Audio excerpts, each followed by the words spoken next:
if you guys saw my announcement, you need to have downloaded Xcode in order to do this workshop. Is there anybody who hasn't downloaded Xcode yet?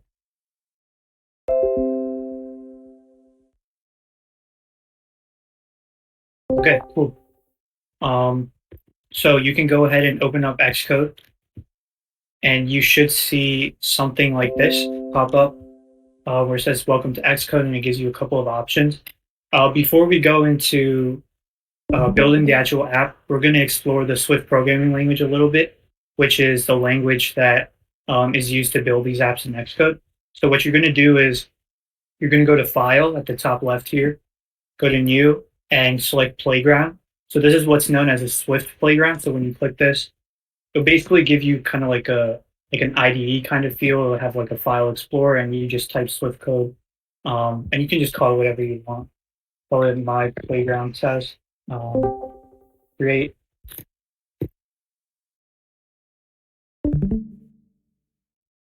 And you guys should have something like this once you create the playground.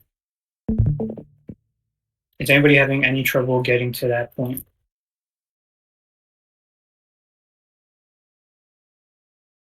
Okay, cool. So now we're going to talk a little bit about Swift. So Swift is Apple's um, own programming language that they developed specifically for building iOS apps. So here we have line 3. You can see it says var greeting equals hello playground. So basically what this var keyword is it identifies that this is a variable that we're going to be using, and greeting is the name of this variable. Hello playground is what we call a string. It has quotation marks around it. It's basically just any amount of letters or numbers you want surrounded in that, and we call that a string. So this is our first uh, exposure to a variable in Swift. What we're going to do next is look at a print statement. So what a print statement does is, for any of you who have coded in any language before, it's basically the same. You type print, and then you have these parentheses, and between those parentheses, in the middle, you type what you want to print. So as you can see here, I typed greeting, and the reason I typed greeting is because that's the name of this variable up here in line 3. So what this is going to do when I run it is it's going to print hello playground on the console. And now it does take a little bit of time sometimes for the um, console to actually show up and what's being printed to show up. So you have to be patient. And with Xcode, once we get to the actual app development, that it can become pretty slow too when loading files and when you're testing your app and stuff. So you just have to be patient throughout this.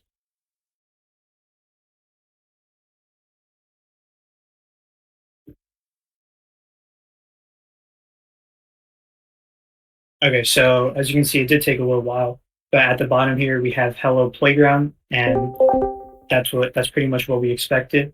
So now we know what a variable is, and we know how to print stuff in Swift. Next thing we're going to look at is what's called a constant. So I'll explain this after I type it out a bit. So what we have here is called a constant. You can notice the main difference between what we did in line 3 and line 6 is we use this keyword let instead of var. The difference between let and var is var stands for variable, which means it's something that can be changed. If you want to go and change greeting to just hello later on, you can do that. However, if you try to change what we have over here to this constant, we call it a constant variable called greet, it will immediately give you an error saying that you cannot change this because you already set it to be this, and it's not a variable, it's a constant. So let's see what happens when we try to change greet to be just hello. It's gonna. Another cool thing about Swift is it checks for errors as you're typing. So as you can see, I didn't even compile anything. This is just it just popped up because it noticed it. So it says cannot assign a new value to greet because it is a let constant. So you can't change that. So that's the difference between a variable and a constant.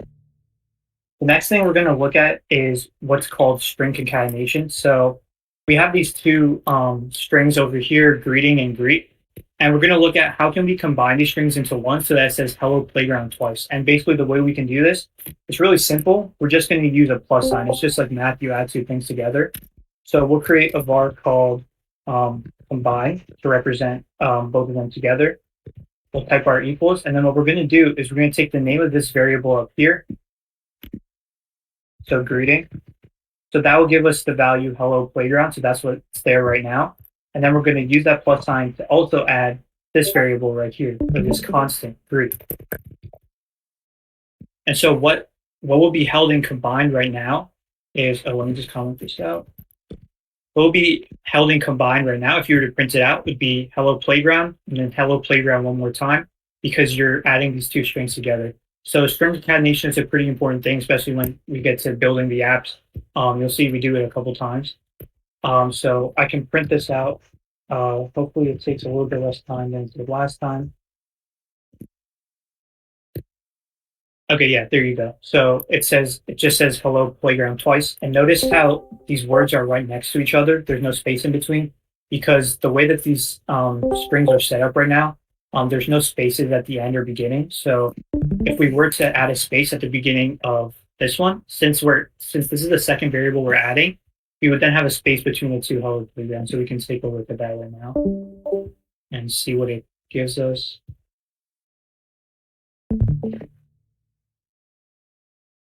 So you can see now, this time there's a space in between because we changed the string to make that happen. The next thing we're going to talk about is what's called casting. So before we even talk about casting, we'll talk really quickly about data types. I'm guessing most of you are somewhat experienced, so you should know. There are different data types in every programming language. We talked about strings just now. There are numbers, so integers, floats, long. There are multiple types of data types that store numbers.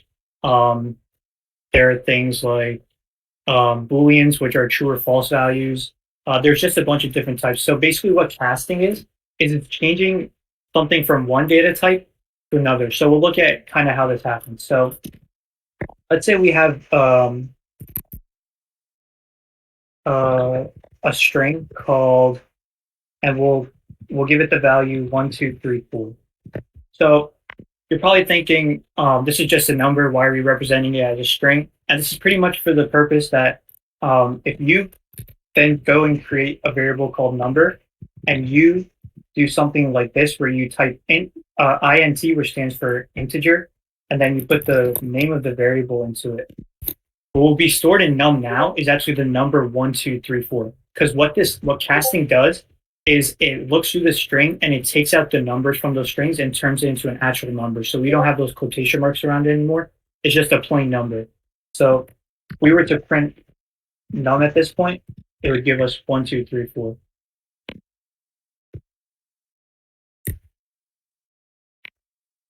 And then the last thing we're going to look at, this is very basic, is just basic math. You're going to need this for the app we're building today.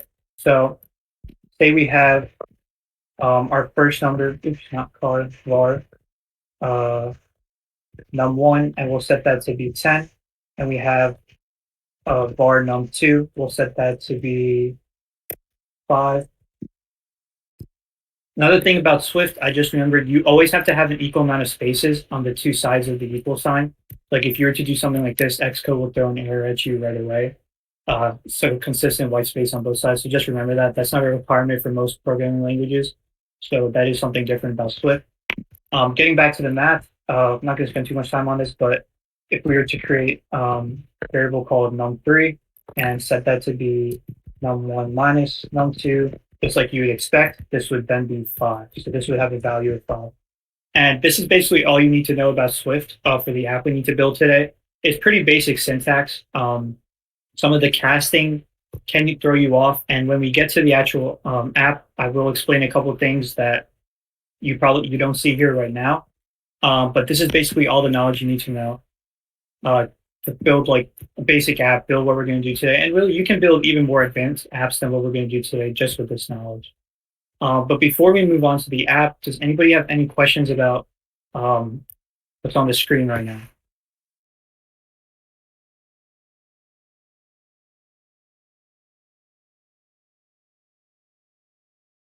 Okay, perfect. We'll jump into the app then.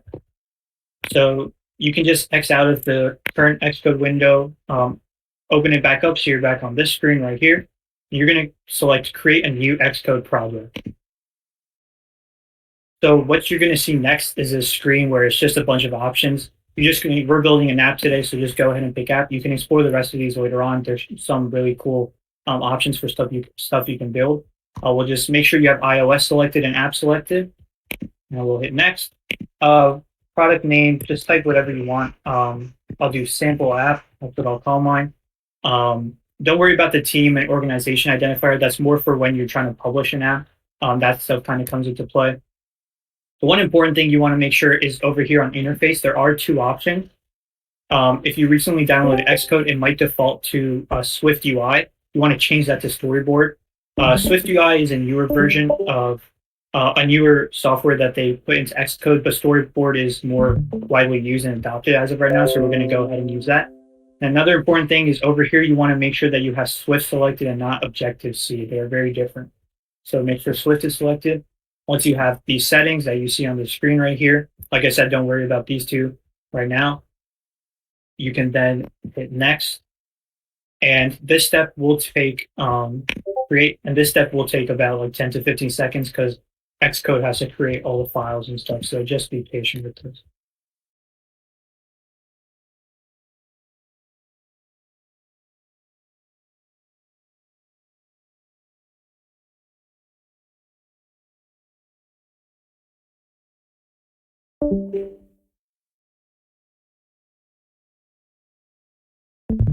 Okay, so what you guys should see now is something like this. It looks very intimidating, lots of files, lots of options all over the place.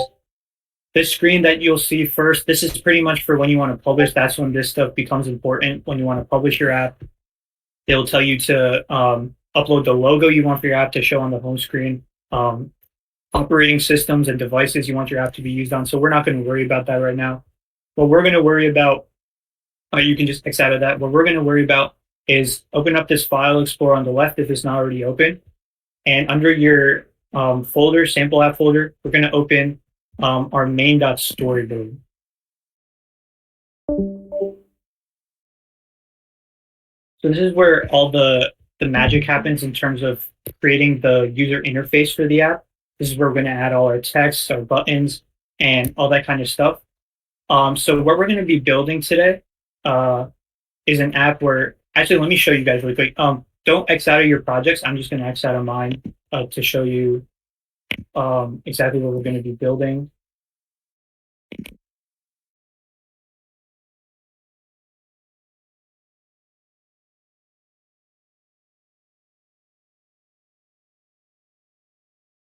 So we're going to be building something like this app right here. So basically, it'll ask you for your name and the year you were born. And then based on the year you were born, you click this button after you enter your data, and it'll tell you what your age is currently. So it doesn't seem like too useful of an app, but there's a lot involved in terms of collecting data and then what to do with it. So this will teach us a little bit about that. So it's always good to know what the end product is going to be so you can design how you want to do it. This is just what the plan is for it to look like.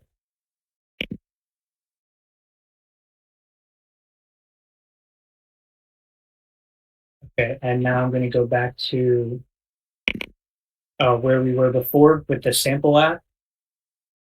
And so we're at main.storyboard. It's loading right now, but basically we have a blank screen here.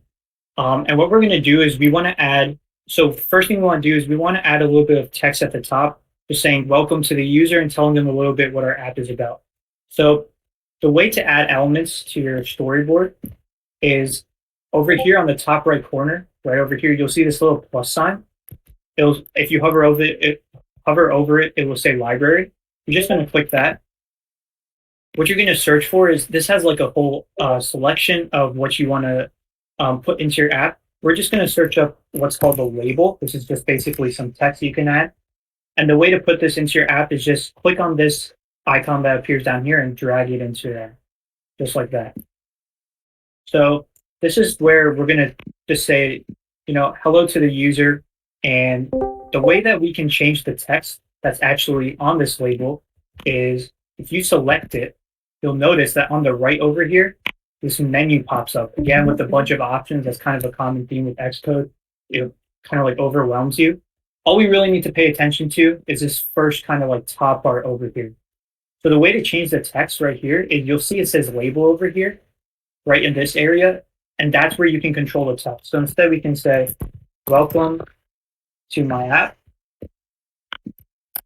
And if you just hit enter on that, you'll see that it changes. You see that it changes the text on the app itself. However, you probably also realize that something looks very wrong about this, and that's that this is not aligned like it was before. This text is kind of like almost right aligned. It's kind of weird, so we have to fix that formatting. And the way we can fix the formatting is if you click again on that, we have this option in Xcode to do what's called aligning. So over here at the bottom, it's this really small button. It almost looks like a horizontal bar graph. If you click this, if you hover over it, it will say align. Just click that and select, and it'll give you two options to align it horizontally in container and vertically in container. Container basically is this whole screen. So don't worry too much about container. Container just means our screen as a whole. So what we want to do is we want to make sure that the text is always in the middle, like centered. We want it center aligned. So what we're going to do is we're going to center this horizontally in the container.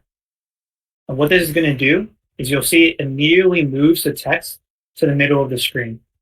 So now we have that label created that says welcome to my app. But remember in our sample product that I showed you before, we had another line underneath that said something like enter your name and the year you were born and we'll tell you your age. So over here on the right, if we want to add a second line, what we have to do is if we just click enter, it'll try to save the text. It won't go to a new line. So what you want to do is click, hold down shift and then hit enter while you're in this little box right here. Oh, sorry. One second. I'm sorry, not shift enter, control enter. Hold down control and hit enter. And that should bring you to a new line like you just saw right here. And this is where you can type, enter your name and the year you were born below. And you'll notice that although we added this text over here, we didn't get an update over here. There's a reason for that. Sticking to what I said before, although we don't need to care about all of this, all of these options, we do need to care a lot about what's in this first part. And this lines thing right here is really important is because since we have text on two separate lines, we want to increment this lines to be, instead of just one line for our text, we want it to be two lines. And what you'll see next is now when you go to resize this, you'll see that your text actually appears right here. And you also want to make sure that when you select the text box, you want to center the text within the box itself.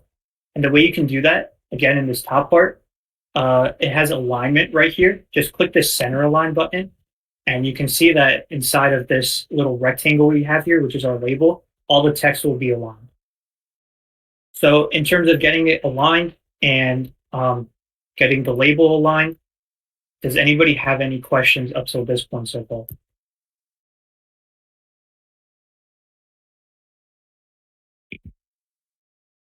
Okay, cool. So now we'll move on to what's called a text field.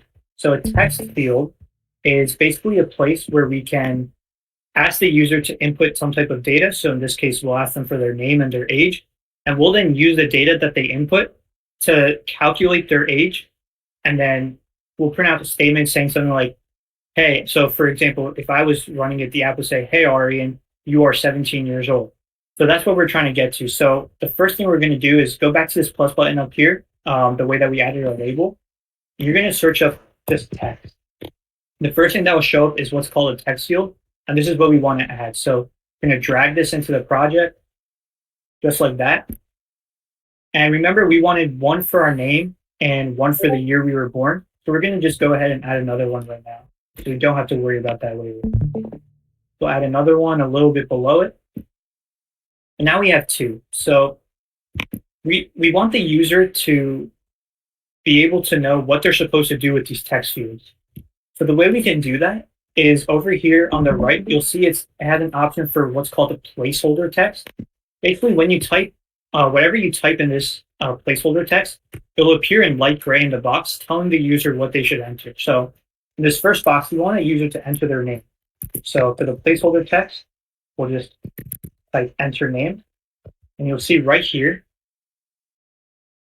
in light gray, super light, it tells the user to enter their name. And that's how they know that that's what they're supposed to do with that text field. Now for the second one, we'll do the same exact thing.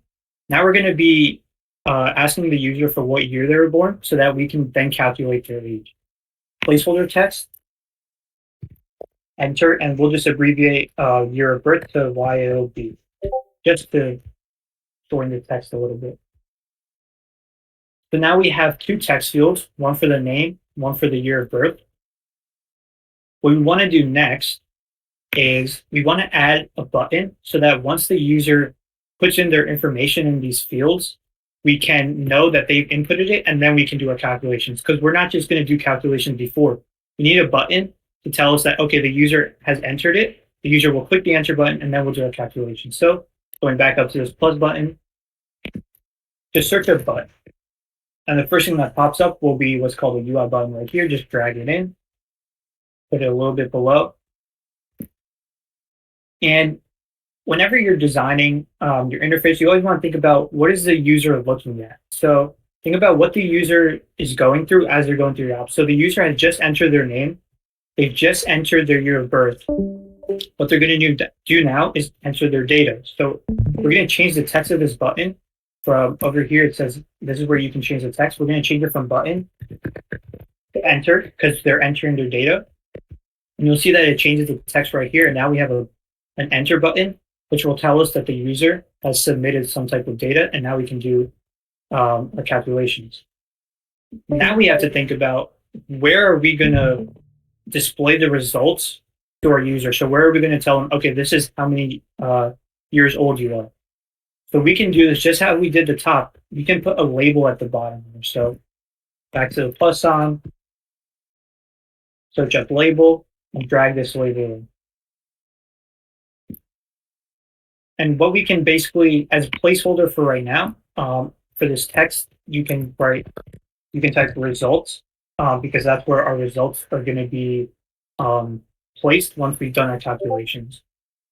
So at this point, we have everything we need in terms of the interface to build the app.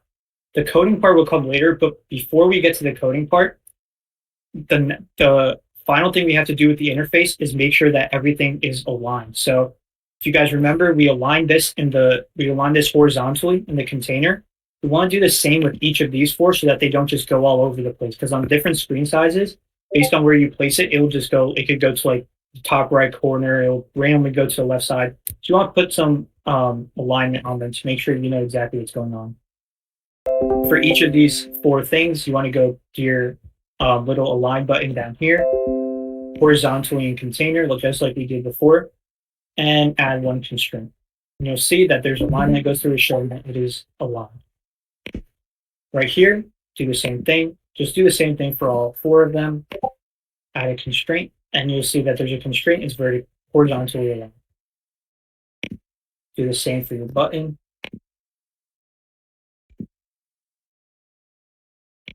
And do the same for your results. Now these are all aligned, but one thing that you'll notice if you were to test this on different screens is that if we were to switch the screen to a smaller phone, everything would kind of be smushed together maybe. You kind of don't know where things would go. You know they would be horizontally aligned, but they could literally be overlapping. So you want to make sure that this kind of spacing that we've established right here, with like an equal amount of space between each of these, you want to maintain that. So the way to do that is what you're going to do is you're going to start with your very top element you have here. That's our label. And where we had our align button before, right next to it on the right is a button called Add New Constraints. So we're going to click on that. And you'll see it has these 4 numbers up here that you can type into. What these 4 numbers represent is the amount of pixels from the edge in each of those 4 directions that you want the item to be placed. So, for example, if you were to do 50 pixels for this top number right here, the label would be placed 50 pixels down from the top every single time you open the app. If you were to do 50 for the left and right, it would be the label would be 50 pixels in from both the left and right. And that's basically how it works. So what we're going to do is we're going to just add this top constraint. So don't type in any numbers except for this top one right here. And we'll do 50 for that one. And you'll see over here it says add one constraint. So type in 50, add one constraint. And you'll see that this immediately moves to the top, showing this kind of like distance over here. That's our 50 pixel distance between the top of the screen and our label. Now we're going to kind of repeat the same process for each of the other four UI elements that we have. We're going to select this, go to our Add Constraints button. We're going to do 50. And what you'll notice here, what you might be thinking is, well, if we do 50 for this one too, it's just going to go to the same place at the label. It's going to overlap because it's going 50 from the top.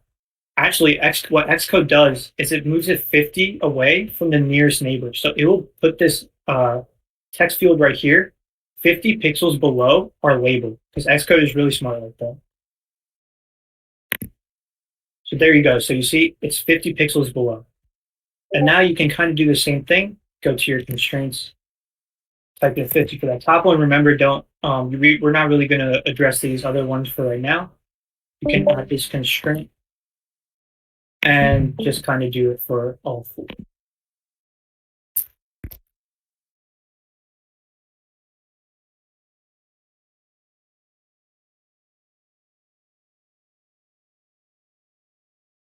Okay, so we now have our user interface all set up. That was the final step we needed. Now we're going to get into the coding part of it. Getting the data from the user, how to handle it, how to do the calculations, and finally giving the results to the user. So in order to do this, what we're going to do is you're going to go to this top button over here. It just looks like a bunch of random lines. And if you hover over it, it'll say Adjust Editor Options. Click on that and select the Assistant option right here. It's the second option over here. And what you'll see is it'll show this file that's called viewcontroller.swift. And essentially what viewcontroller.swift is it's the code that corresponds to this screen right here. So the first thing we need to do is connect each of these four elements that we have to our file so that we can use them to do our calculations. The way to connect these elements to the file is very simple.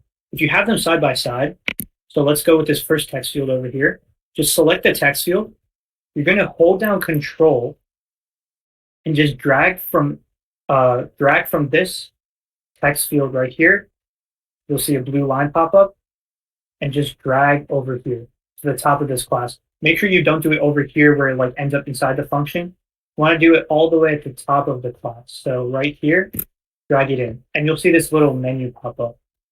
So what this connection means is we have a couple options: outlet, action, outlet collection.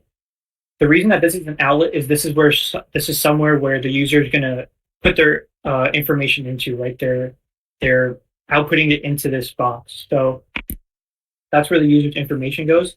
And then you don't really have to worry about the rest of this. Just give it a good name, something that makes sense. So I'll go with user name. And once we type that in, we do connect. You'll see it automatically has this line of code pop up here. And that means that this is now connected to this, and we can use the data that comes in through this to do our calculations. We're going to do the same process for the remaining three items. So select this text field, hold down Control, drag over to our file. Remember, do it outside of the function. So we'll do it right here. And same settings as that one because it's also a text field. And give it a nice name, something like user year of birth, because that is what you're asking for. Once you have that connected, we'll move on to the button. Now the button is really important because this is when we know to do our calculation. So it's the same process. Select the button, Control, drag by the function. So right here. Now, this is really important. This is no longer an outlet. This is actually this is where we would select action. And the reason that it's an action is because the user is clicking the button. So we're going to know to run our code when this action occurs of the button being pressed. So we're going to change that setting from outlet to action. And for this type right here, it defaults to any. Make sure you switch that to UI button. And once again, just give it a simple name. Since it is an action, I like to do something like enters tap. So that's telling me the user tapped the enter button and the action happened. So now I know what to do. So you can go ahead and tap connect. And you'll see that instead of just creating an outlet over here, you actually created a whole function. And that's what happens when you have an action. Since you're on that action, you're intending to do something, in our case, calculating the age, you're going to be needing a function to execute the code when that enter is happening. So you should have a function over here right now. Before we start coding, we need to do this last one right here. This works the same way. Control, drag it into our file. This one will be an outlet because it's not a button. It's just somewhere where text is going to be displayed. So make sure that one's still an outlet. And we'll name this display. We'll just name this display. This is where our results are going to be displayed. So we now have all of our UI elements, user interface elements, connected to our viewController.swift file. Now we can start working on the code to take in the information and use it in a way that we can determine the user's age. So the way to access data from a text field is very simple. When a user inputs data, it is automatically saved in that text field object as an instance variable called text. So for example, we have this text field over here called username. The way to access the text of this of whatever's input here is really simple. So we'll create a variable called name, and all you have to do is type username.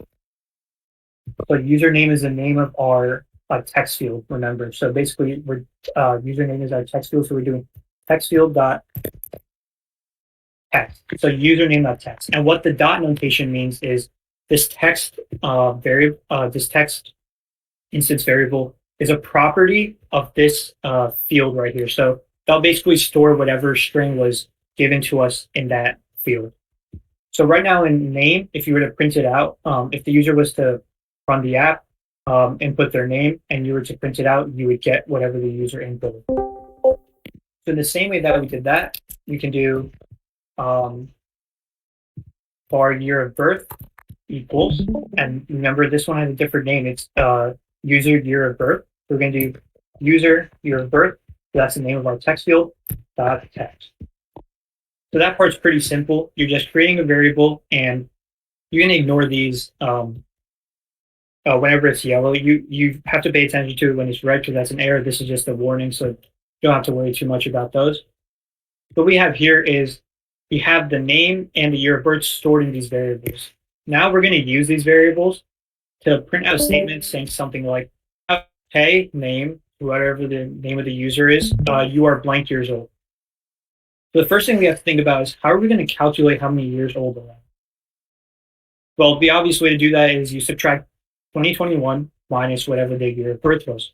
This is why we went over the basic math in Swift before. So what we're going to do is we're going to create, let's make a constant this time instead of a variable. Let age, and if you do a variable, it's not a big deal. It's not a huge difference. Just to put some variation in this, we're going to use a constant. Bar age is going to equal 2021 minus, and then we have the year of birth right here as a string. If you guys remember what we did before, is we cast this. So we took, we'll take year of birth, and this should look familiar. This is casting the year of birth into an integer, into a number, so that when we perform this operation, this will lead to an integer being stored.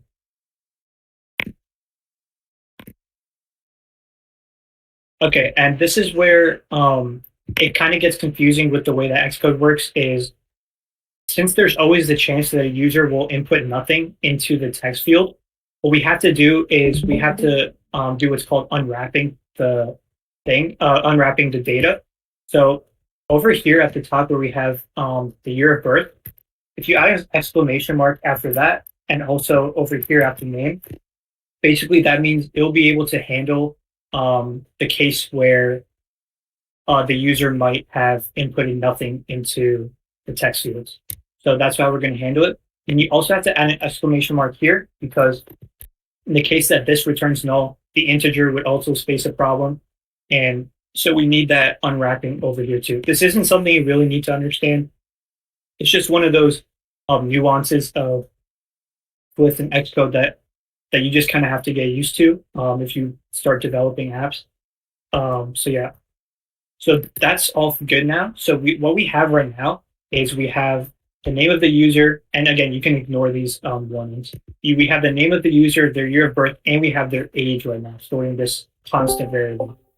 Now all we have to do is display this our result right here where it says results. We're going to display it there. So the way to do this is first you have to recognize, okay, what is this right now? Where are we displaying it?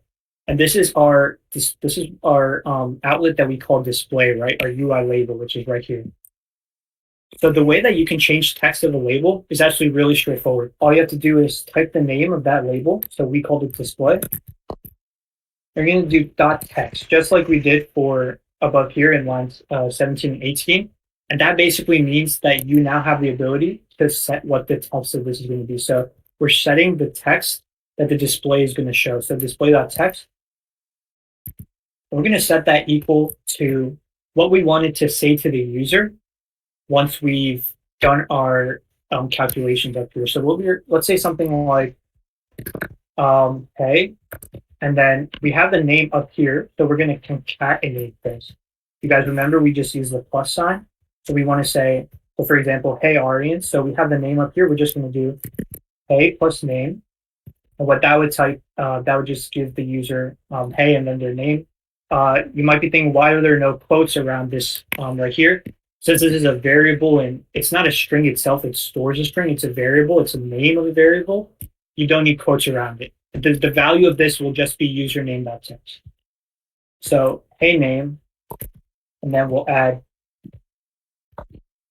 your age is, and then here is where we need to add in our age variable, our age constant right here. So we already did the calculation. This part is easy.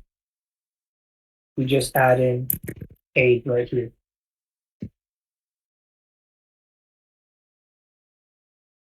And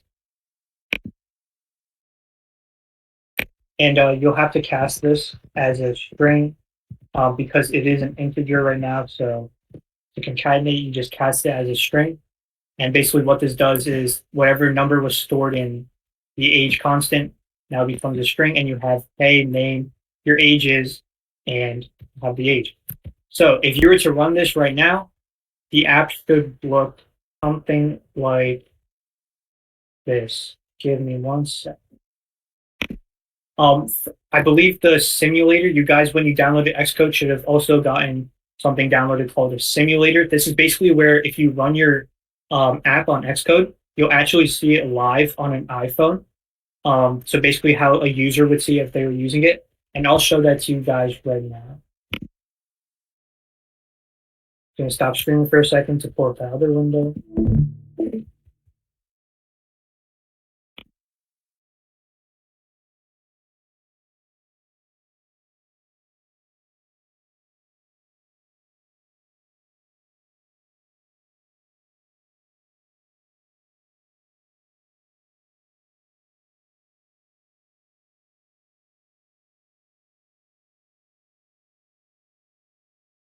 It does take a while, especially for a simulator, because there's so much it has to do. It takes up a lot of resources. So if you guys are doing this, if you guys are following along and you're running the simulator right now, it's probably taking a little while for you to.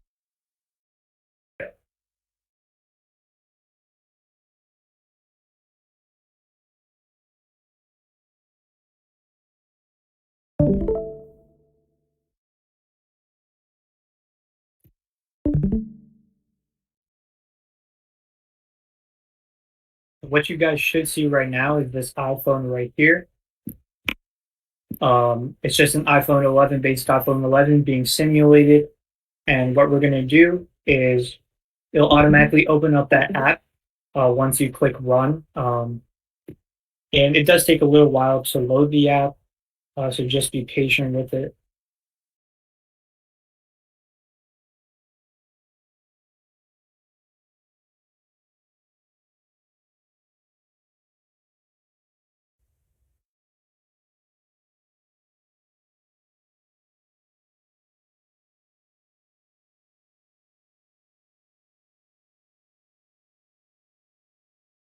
Okay, so yeah, it does take a while, but now what we'll have is this screen where you can just click on these text fields and use your keyboard to input the data.